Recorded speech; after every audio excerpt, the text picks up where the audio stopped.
All right, good morning or good afternoon, everyone, and welcome to the 2020, sorry about that, technical difficulties here.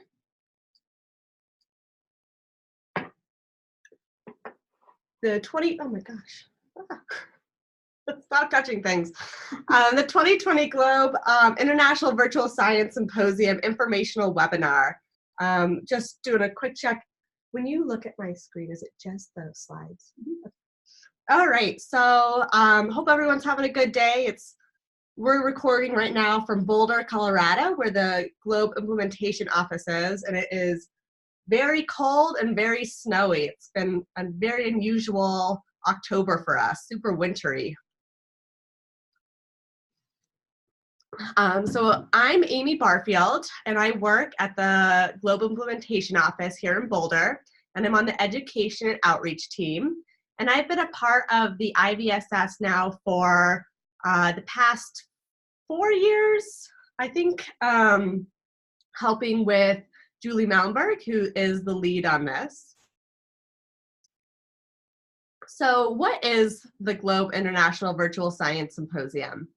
So it happens every year in the springtime, and it's an online space for students to share and discuss Globe research with other students, STEM professionals, and Globe community.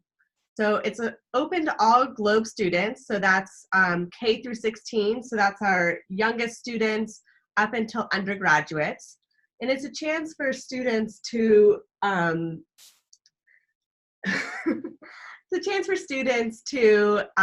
work on research projects, either in groups or individually, and then upload them virtually for feedback and from panelists and scientists from all over the world.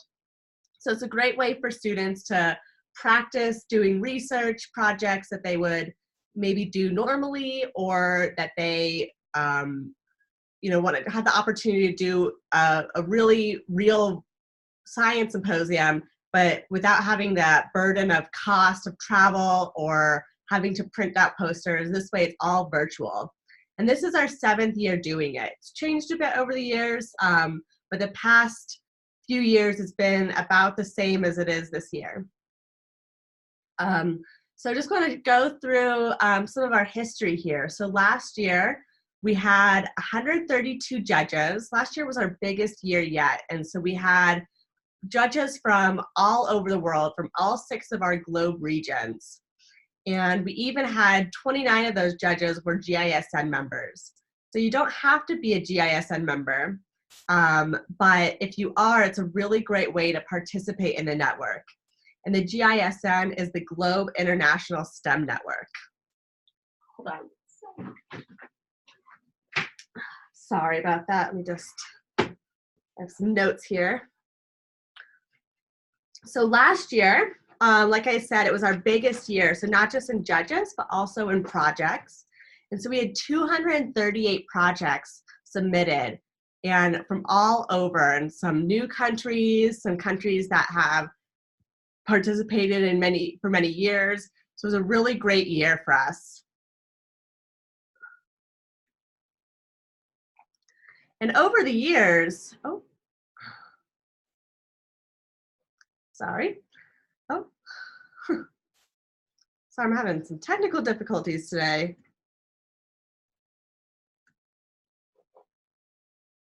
What is going on?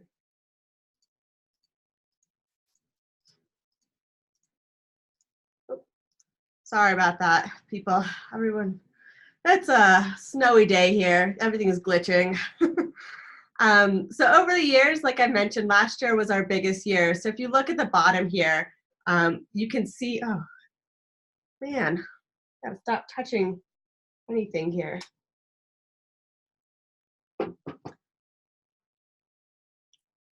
So last year was our biggest year yet. You can see that it basically has doubled. So in 2016, which is the first year that we started doing it this way, in the format that it is now, we only had 100 projects. And last year we got up to 238. So it was a really great year for us. And we also grew in judges as well. And we're hoping to continue this growth into this year. So I want to just take a minute here to talk about the timeline. So you're all with me right now for the informational webinar. And then we'll start accepting projects in January and up until March 10th. So make sure that you're working on your projects. You can start working on them now if you're interested in submitting. But we'll start accepting them starting in January. But that March 10th deadline is a very hard deadline. So we won't look at projects that are submitted after that March 10th deadline. Then on March 30th, we'll have a judging webinar. So this will be an informational webinar for potential judges. And then from then until April 6th, we'll do judging. And on Earth Day, April 22nd, we'll send back the feedback for all the projects as well as assigning badges. And we'll also do a live drawing for stipends. And so I'll talk about what those stipends are in a minute here. So what you have to do for your project is you submit a report, and the judges will provide feedback and assign badges. So everyone will get a student research badge. And so you can get from 0 to 4 stars. And based on just the quality of the report and how well your research is done, if you have all the elements and things like that. So that's up for the judges to decide what your score is. And then you can also get optional badges. So these are just if you have demonstrated certain skills, you can get optional badges in addition to your student research badge. So for those, you can earn up to 3 additional badges, but there are 6 options. We would like you to describe how you earned your badge in your report. And when you upload your report, you want to select which badges you are trying to go for. And if you would like to be entered for the drawing to get a stipend to attend the annual meeting, you'll need at least 2 additional badges. So overall, you could get up to 4 badges. So that's the I am a student researcher badge, as well as 3 additional ones. So I'm going to just kind of briefly go over, I know these are really wordy slides, but all of this information is on the Globe website, the IVSS website. But these are just a brief overview of what the optional badges are. So you can get a collaboration badge, and this is for people who students who collaborate with other students, whether it's in their school or with other students from other schools, as well as if they collaborated with a scientist. So that could be a mentor, or if they reached out to a scientist or a STEM professional for any sort of assistance on their project, they can earn that collaborator badge. Then there's a data scientist badge. So this is if students really explore their data in a way that goes kind of above and beyond. So this could be if you're thinking about analyzing the data, doing more than just a graphical representation of your data, although that could be part of it. Then we have an engineering badge. So this is for students who come up with solutions in an engineering way. So if they maybe come up with some sort of tool to help their research. Then we have the Make an Impact badge. So this is for reports that address issues that are important to their local environment or their local town or city. So these are for students whose research, they've demonstrated that they have used their research to help out in their area. And then we have a Be a STEM Professional badge. And this is for students who have really explored using STEM tools. So this can include using a STEM mentor or just looking into careers as a STEM professional. And then we have a STEM Storyteller badge. And so this is for students who come up with creative ways to show their science. So beyond just a poster or a slideshow, students can use alternative ways to talk about their research and how they did their research. So it's not just about the research, but how they learned and how they developed their research. And that's that STEM Storyteller badge. And like I said, I sort of just briefly went through these, but all of this is on the IVSS website. So when you're ready to enter, there's a few requirements. So you'll need to have an abstract, your report, of course, discussion on which badge, those are the optional badges, why you've earned each of those badges, your presentation, so it could be either a narrated PowerPoint, a video that you can upload to YouTube, or a poster, and also a photo release. So if you end up including any photos of yourself or other students or any other people that worked on the project, make sure to also include that photo release. So the presentations, I mentioned that in the last slide. So the reason we do this is because it's really important to communicate your science. So a report does a really good job of explaining exactly what you did and your process and then what you found. But we like to just kind of explore other ways to share your science as well. So a poster can be your very typical poster that you see at a conference, say, but we've also included some alternative templates for you to explore this year. It can also be a PowerPoint or a video. And what we encourage with these PowerPoints, videos, and posters is that it's not just your report that's, you know, in a new format, but that you really take time to consider creative ways to express what you've learned. And it doesn't have to have all of the same elements as your report, because we'll also be looking at your report. So you don't need to have two things and just two different ways to show it. But we really want you to explore different ways of creatively sharing your science this way. So here's an example of sort of your basic poster. This is actually a newer poster template that's come out recently that a lot of scientists are using. So you can see that there's, on one side, you've got your just sort of really brief descriptions about what your research was, and then you have your figures on the other side, and then a really interesting picture or graphic that goes in the middle, as well as just like your basic findings. And if you look at this, you can see that there's really not a lot of room to put everything that would go in your report. So that's why I emphasize that you don't need to put everything that's in your report sorry, I can't speak very well today, but you don't have to put everything written in your report in your poster. You can really explore ways to get creative. So once you're ready and you've got your report written and you've got your poster or your presentation ready, then you'll want to upload it.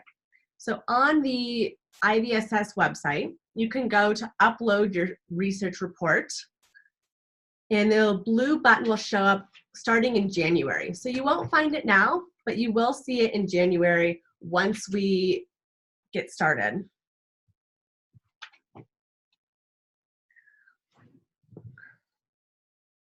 So, and make sure when you are uploading your student research report that you make sure to select International Virtual Science Symposium report. So please make sure to have that button selected, or else it won't get sorted into the right folder for us to look at and be able to assign judges for. And so this right now, I just want to point out, is a draft. So the tool is pretty similar to what it was last year, but there might be some changes. So this is what it could look like, but like I said, it might look a little different once you upload it, but overall it will basically look the same. So like I said, the first thing you'll want to do is to make sure to select that it's an International Virtual Science Symposium report. And so I've highlighted that with that red box up there. And you might see other types of reports, and you can select multiple, but just make sure to also select the IVSS report. Then you'll have a couple of required elements. That will be your school. And if you're collaborating with schools that are multiple schools, you can add multiple schools. So if you look on the far right, I can't show you because I disabled my mouse because of all my, it kept jumping slides. But there's a question mark on the far right side of that. And that's where, or a little signal on the far right side of that, that you can add multiple schools. So instead of, if you collaborated and you wrote a report with other students from another school, instead of sending duplicate reports, just make sure you add both schools, and that is possible to do. Then we'll want your Globe teacher. So this will be done by a Globe teacher. So just make sure that you're adding your name and your email so we can contact you. All the students that were working on the project, so that can be just the students in one school. If you're working alone, it can be multiple students. It can be multiple students from multiple schools. And then additional contributors. So that's if you worked with any mentors or teachers or aides in any way that really helped you beyond just normal assistance. And then make sure to select your grade level. And so the reports will be graded differently based on grade level. So make sure to select the one that applies to you. And so we've included both ages and grade levels in case your grades are different from where you live. And then you'll be required to enter a report title. And so make sure your report title just briefly describes what your report is about. And then a report description. And so this is just a few sentences to describe what you've researched. It's kind of like an abstract, but just a shorter version of it, because you'll also be required to upload your abstract or a summary if you've written one of those. And just make sure that the date that you've uploaded it is the correct date and that the year is 2020.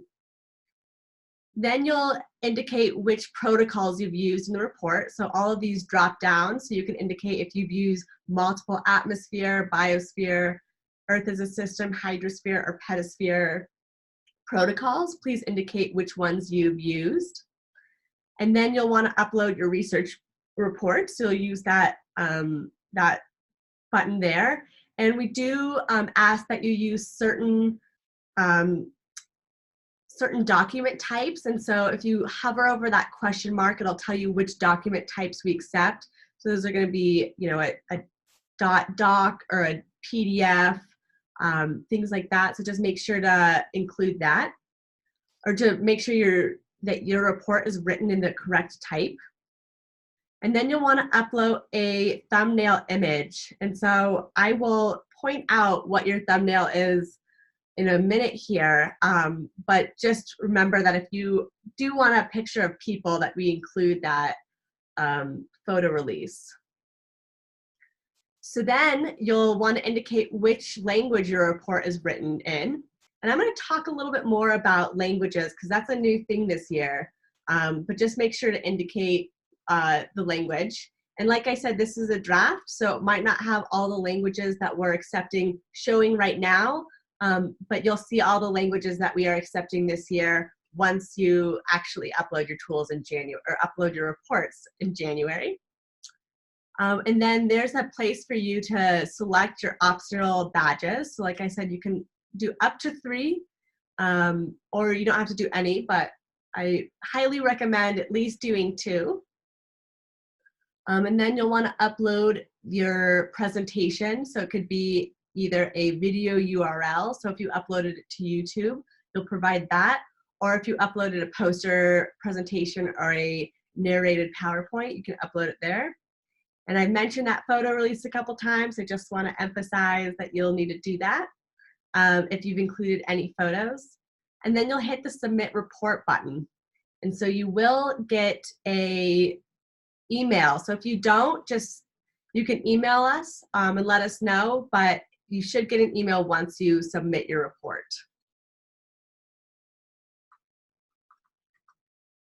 So something that's new this year is that you can edit your report. And so we did this because in years past, we've gotten a lot of duplicate reports where they'll change a couple things and then upload it again.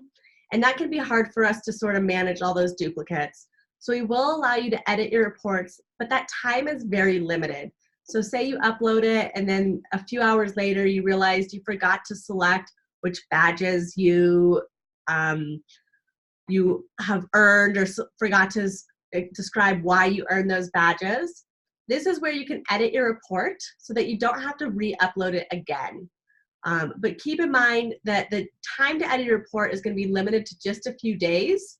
So you'll want to do that right away. And if the time has passed, then you'll want to email us and let us know, and we'll work with you on that. And then I mentioned that thumbnail image. And so there you can see an example of what a thumbnail image is. So if you look under there, the student research reports, and there's that wonderful report called Earth Day Activity 2018, and then there's a photo next to it. So that is your thumbnail photo. So whatever you would like to show, it could be a graph, it could be a picture of the students working on it, it can be anything you'd like, but that is what that thumbnail is.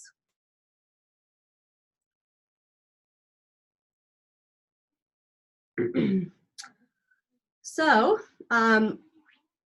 once the judges have looked at your report, and so there'll be up to hopefully three judges per report, including STEM professionals and scientists from around the world. They'll grade your report on a 0 to 4-star basis. And if you've earned 4 stars, meaning you've done a really good job of hitting all the required elements, which I'll discuss here in a minute, then you'll get a 4-star. And if you've also done at least 2 badges, if you've earned up to 2 additional badges, you'll be entered into a drawing for April 22nd on Earth Day. And the students who are selected during that drawing will receive funds to attend the Globe annual meeting in Washington, D.C. And so that happens every July. And this year, the students who will be able to attend the student experience at the annual meeting are only going to be students who've been selected from an IVSS or a US Student Research Symposium.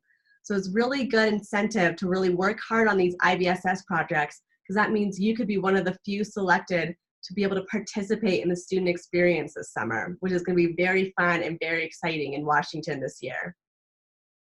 And so we'll have reports chosen from every region and 2 from the US. So just make sure to work really hard this year so you can come with us to Washington, D.C.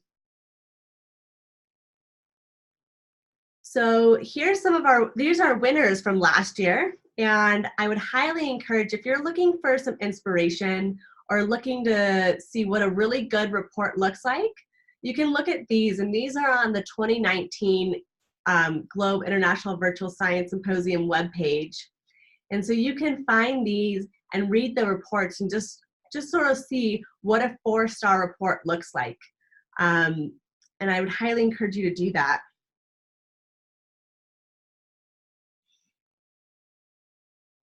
And so now I'm just going to take a minute here to go through the website a little bit, so to help you navigate.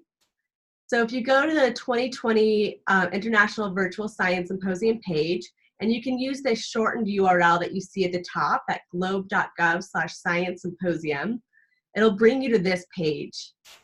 And so what we've added this year is we've got some translation. So as of today, we've got Arabic and Spanish translations of the pages, but we're hoping to also have French translations as well.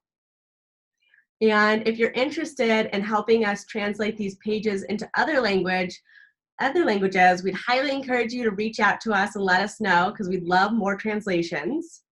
But this is our landing page, and this will just have your basic information as well as the timeline that I've showed you earlier, and I'll show you again. And then if you look to the left here, you'll see our navigation menu, and I'll go through these here. So the instructions, this will tell you everything you need to know about submitting your report, what's expected of your report, how to format it, things like that. And this is just a snapshot of the top of the web page, so there's more if you scroll through the actual web page. And as you can see, once again, I'll point out at the top, we have translations, so hopefully you'll be able to help you understand what's required.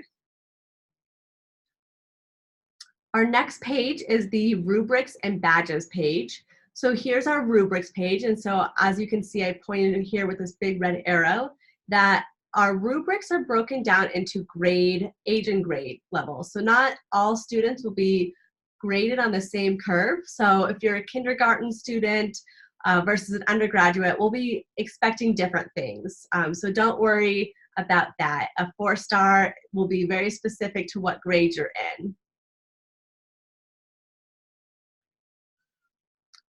The next is our resources page. So this is a really great place to look for inspiration and tools to help you. So we've added a bunch of new resources this year, such as updated research report and poster templates. So please look at those for inspiration on writing your report and formatting your poster. We've included some really interesting ones this year. As well, there's other resources on, talking, format, like coming up with your ideas, coming up with ways to reach out to mentors, all these sorts of things, as well as links to previous reports. So you can always look at other year reports to get some inspiration. So I would definitely take some time today or anytime in the near future to really dig through this resources page. Because like I said, there's more than what I'm showing you here. And there's a lot of really good resources there. And so one thing I wanted to point out is, like I had mentioned, we added some new research report templates as well as poster templates. And so the poster template I showed you earlier is there, but here's another one we've included. So this is a way to sort of think about visualizing your science in a more interesting way. So we don't need to put all of the text in your report here, just some of the main findings, and we can do it in a creative way. And you don't have to be limited to the report templates that we've provided on that resource page. You're welcome to explore other areas and other places for inspiration, but we have provided a few interesting poster templates for you to look at and possibly use this year. And then we have an FAQ page. So if you have any questions, you're welcome to email us at ivss@globe.gov, and I'll give you that email again in a minute here. But I'd also encourage you to look at the frequently asked questions page, because perhaps your question is already there. And so these are just some of our questions that we get very often. And so we've included them here. So definitely check that out if you're having any questions, and make sure that hasn't already been answered before reaching out to us. And then this page is for our judges. So this is a chance for judges to learn about what judging entails, as well as to sign up for it. And so we love our judges. We appreciate them so much. And we definitely hope to get a lot of judges this year. So those can be teachers, that can be grad students, it can be community members who are interested in this, STEM professionals, anybody who would be able to read some reports and help us understand and score them. And then to sign up as a volunteer judge, you just fill out this Google form, and it's on the website. It should be very easy to fill out. You just need to provide your name, your email, where you're from, the languages you speak, and then how many projects you're willing to judge. And just like last year, we are asking that you commit to judging at least 3 projects. If you're interested in judging, please do at least 3. And if you do that requirement and you do it on time, then your name will be mentioned at the Globe annual meeting in our program. And if you know anybody who would be interested in judging, I've included this one-pager on the website, on that judges page, but feel free to download this one-pager and send it to any of your colleagues or your associates, anybody who might be interested in recruiting. So if you belong to any scientist listservs or networks, please share this information with them, especially starting in the spring, once we're actually going to be doing a big recruitment for judges, and right before the judging webinar. So if you know anybody who might be interested, definitely pass this along. We'll need judges this year. So I want to take a minute here to just talk about our criteria for when we're judging. So as I mentioned, everyone will get judged on a 0 to 4-star basis. But those 0 stars means that you really haven't submitted a research report that has all of the required elements. And I'll talk about those required elements here in a minute. So what we do in the GLOBE implementation office, what me and my colleagues do, is we go through and make sure that all of the reports have those required elements before sending them off to the judges. So if you are interested in becoming a judge, keep that in mind, that you'll probably only give between a 1 and 4-star rating. So that 0 star is really for us in the implementation office to assign. And what a 4-star project looks like is that it has all of the required elements. It makes clear connections among them. The report is well organized and neat and well presented. The writing is clear and concise. And I want to take a minute here to emphasize that we understand that the reports are coming from students that are from all over the world and who might not have English as their first language. And so what judging will entail is not judging based on your grammar or the writing, and if you're misusing a few words here and there, we're not concerned about that. We're really concerned about how you did your research and what you're talking about your research with. So we're not looking to make sure that it's in perfect English. It's really content that we're more interested in, and a really good content will get you those 4 stars. And otherwise, just well organized, and that all the students have really clearly demonstrated how they're involved, and we like to see that. So for high school and undergrads, so that's ages 14 and up, you'll need to have a title, an abstract or summary, your research questions, a little bit of an introduction and literature review. And this is pretty typical for high school and undergrad reports anyway. And then your research methods, which I really want to emphasize here, must include your GLOBE data. So you must include a GLOBE protocol and GLOBE data in your reports in order to earn those 4 stars and earn stars at all. So please be sure to mention in your research methods which GLOBE protocols you used.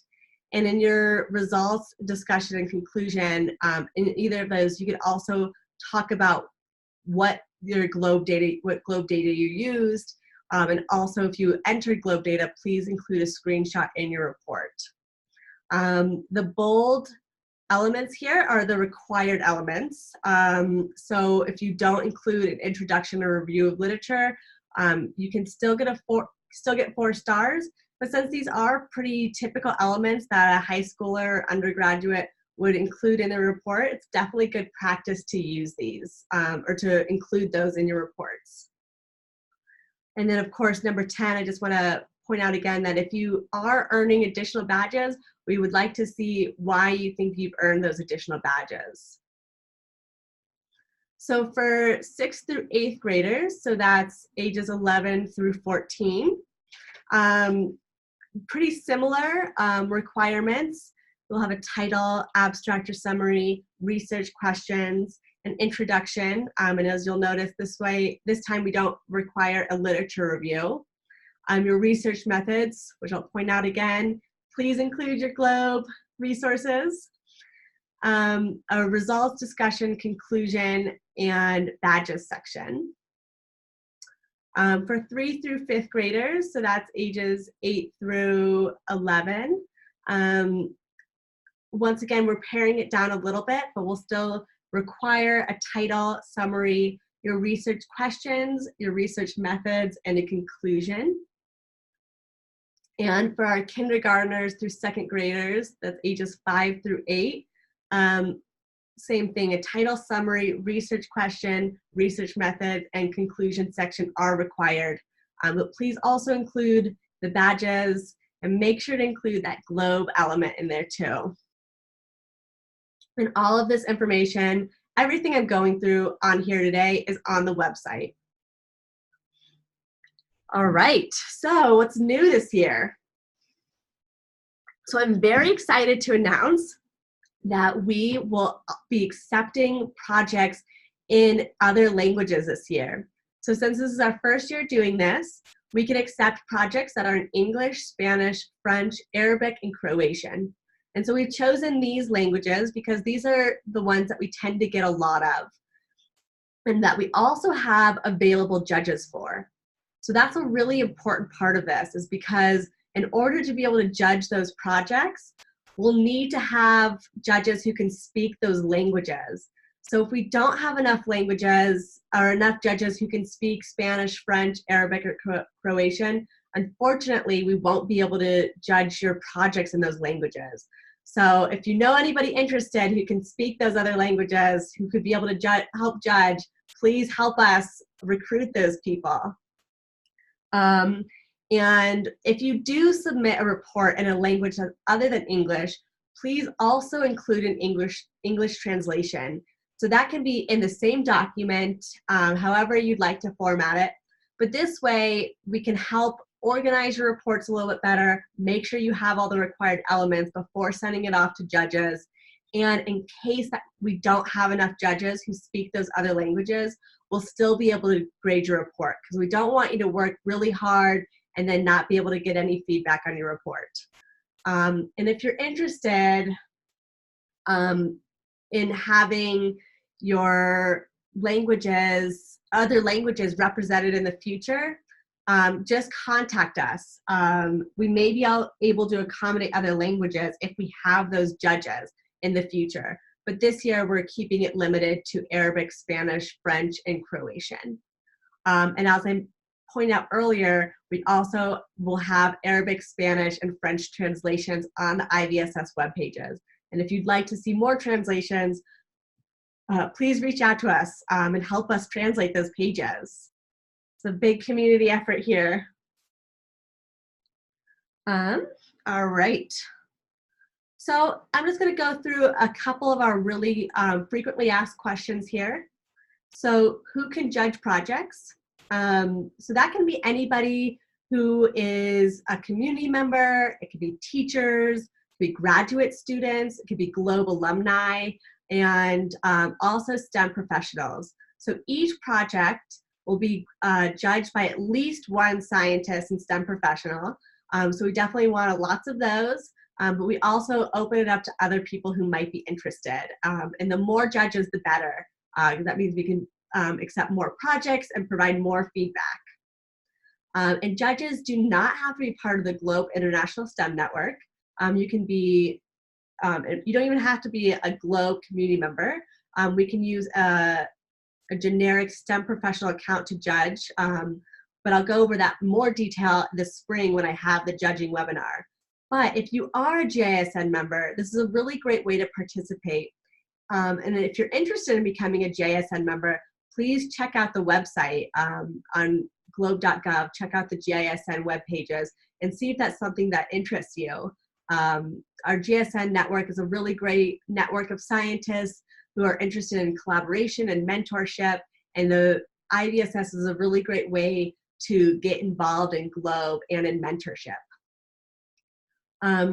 So as I've mentioned this, we did get this question a lot, is why aren't the instructions translated into more languages? So we're working on those translations now, but if you have any other languages you'd like to see, let us know and translate them for us. We would love to have that help. Another question is, do I have to pick optional badges to be eligible for the drawing? And that's yes. So every student will receive a student research badge, but if you'd like to be eligible for the drawing to win money to attend the Globe annual meeting this year and to attend the student experience, you'll also need to select at least 2 additional badges. And you also want to describe how you earn that badge in your report. And you can choose up to 3 badges, I'll remind you, but you only need 2 to be eligible for the drawing. If you've never participated in a science fair or symposium before, this is a really great way to start because there's not that burden of having to print things out or attend things in person. The virtual aspect of this makes it really great for this to be a great opportunity for you to practice writing reports for a science fair or science symposium. And you get great feedback from our judges who are scientists from all over the world. And then another question, can younger kids enter a project? And yes, we accept projects all the way from kindergarten through undergrads. So that's ages 5 and up. So we would love to see more projects from our younger students. And do my students have to write their reports in English? And so as I mentioned, this year is a really exciting year because we'll be accepting projects in English, Spanish, French, Arabic, and Croatian. But please also include an English translation, just so that we can help organize those projects and make sure that your project gets judged in case we have a limited number of foreign language speakers as judges. And we just want you to include that English translation in the same document. And I'll emphasize once again, don't be concerned about if your English is not that great. We really are way more concerned about the content of what you're writing rather than the quality of your English language. You know, if your sentences aren't perfect, that's great as long as your science is there. All right, a couple last things here. So if you'd like some information online, please visit the URL globe.gov/science symposium. And this short URL will always bring you to the most current IVSS. So this year it's the 2020 IVSS. But if you want to go the long way, you can go from the Globe website to news and events, meetings and symposia, and virtual science symposia. And if you go that way, you'll also be able to find all of our previous years. So you can compare our website or anything like that to see how we've done it in previous years. And finally, I just want to go through our timeline again. Just remind you, today is our informational webinar. We'll start accepting reports in January through March. And during that time, we'll also be really trying to reach out to potential judges. So if you're here because you're thinking about judging, you'll be hearing from me again in the spring. And hopefully you'll also maybe be able to help us recruit some more judges. And on March 30th, we'll have a judging webinar. And then judging will be between March 30th and April 6th. And then we'll give our feedback. We'll send our feedback to the teachers, and the judges students have earned will be posted on their website, on their school pages on globe.gov on April 22nd, and we'll also be airing our drawing for those stipends to attend the Globe annual meeting in Washington, D.C. And all this information is on our website. Everything I've gone through today is on the website. But if you have any additional questions, feel free to reach out to me. That's my email at barfield@ucar.edu. But we also have an IVSS email that I would encourage you to use for any IVSS related questions or inquiries, or if you'd like to talk about translations or judge recruitment. Any of those can go to that IVSS@globe.gov email. And so that's new this year, so please feel free to use that, and you'll hear back from us that way. And I just want to thank everybody. Thank you so much for attending today, and I'll be here for a few more minutes to answer any additional questions.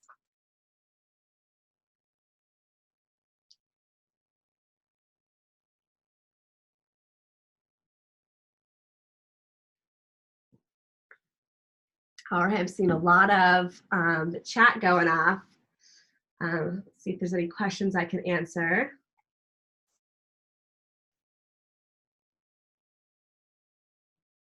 Let's see. And feel free to speak up if you don't want to write in the chat. You're welcome to unmute yourself and just talk to me directly. I'll be here a few more minutes. Oh.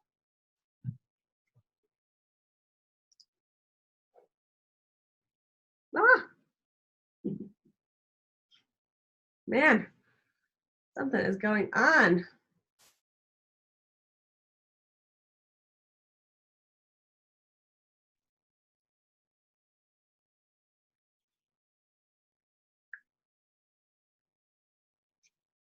All right, well, I'm gonna stop the recording now. And I just want to thank everybody once again for attending. And if you have any more questions after this, feel free to reach out to me or to the IVSS@globe.gov email. We'll be happy to answer any of your questions, but also you can go to the website and find any information there. So thank you so much, everyone, and hope you have a great Halloween tomorrow.